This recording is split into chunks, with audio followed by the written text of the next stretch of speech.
ready now.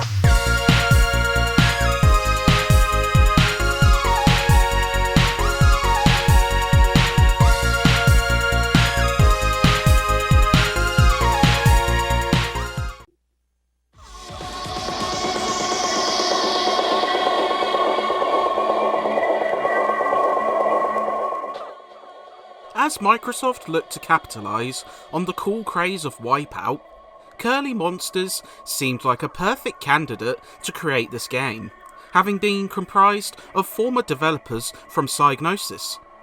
Quantum Redshift is the result, a game which isn't too shy about which series it's emulating, but it benefits from technical proficiency, solid mechanics, and fun track design.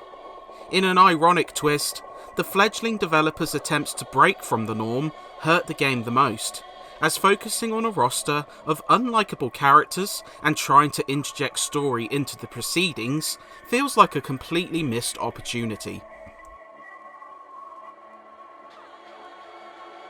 Quantum Redshift is a futuristic racer which plays it relatively safe. As you compete against 5 other drivers, you earn turbo at the start of each lap for a quick burst of speed. You can also collect power-ups, which reward free aim, lock-on shots, and shield, which are helpfully colour-coded by their button placement. Though it's a rarity, dealing enough damage to an opponent can destroy their craft, though you too can suffer this fate. Redshift does benefit from solid track design, including terrain which swaps between land and sea, tricky shortcuts, and exciting jumps. Handling feels speedy yet smooth, making cornering a breeze. While fans of the likes of Extreme G and Wipeout won't be blown away, Curly Monsters still assembled a fun racer which benefits from proficient handling, fun track design, and straightforward accessibility. ただ勝つだけじゃなくて美しく勝てっていうのがパパの口癖。その言葉通りに勝てなきゃ。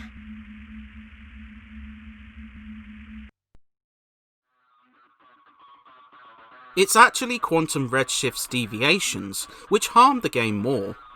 There's a focus on story and character, with the roster of 16 racers, each packaged with their own backstory, feuds, and personalities. Tara Vivas, for example, has a rival who seeks revenge after assuming Vivas killed her parents. Unfortunately, despite benefiting from cultural diversity, most of the personas are uninteresting.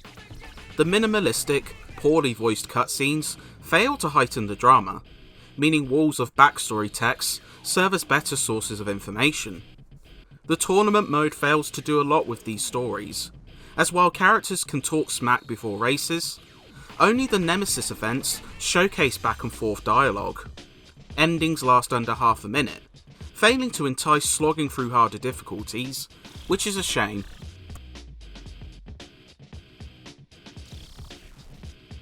If you're prepared for the long haul, there is hours of gameplay here, though be wary it does involve repeating races.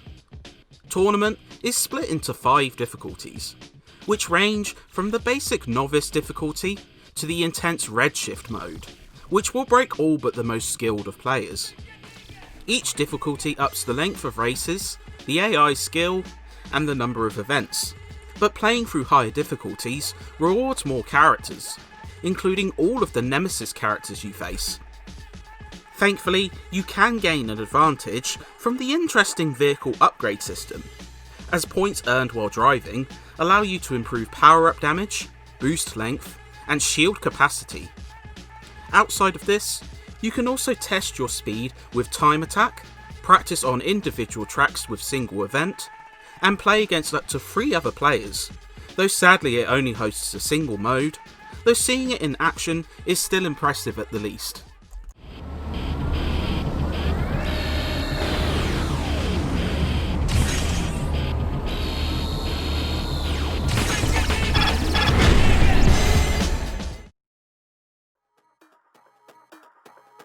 Quantum Redshift would also take advantage of the Xbox's grunt, looking ahead of its competition by some margin. Ship designs look nifty, and sports some excellent reflective textures, as the crisp lighting bounces fluidly off of your vehicle. Tracks look spacious and range in style, including some very intricate motifs. Performance is constantly smooth, and small touches, like droplets splashing on your screen when plunging into water, look really impressive. The sound varies a bit more, though the soundtrack provided by Junkie XL is top notch and fits the action to a T. The voice acting is often bland, and the dialogue leaves a lot to be desired. The effects are serviceable, including potent explosive power-ups, though the engines lack bite.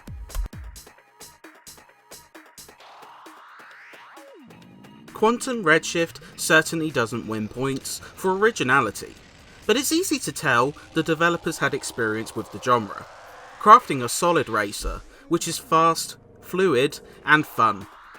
Coupled with a steep challenge and stunning presentation, it seems as though Microsoft had a winner on their hands. Unfortunately, it's the areas in which Curly Monsters tried to innovate that would let the game down, as the weak story and poor characters fail to motivate you to keep slogging through the tournament events. Despite these issues, however, fans of the genre should still find plenty to enjoy here, even if it doesn't displace any of the genre's elite. Tara Vivas thinks she can get away with murder. I'll show her what killing looks like. Up close and personal.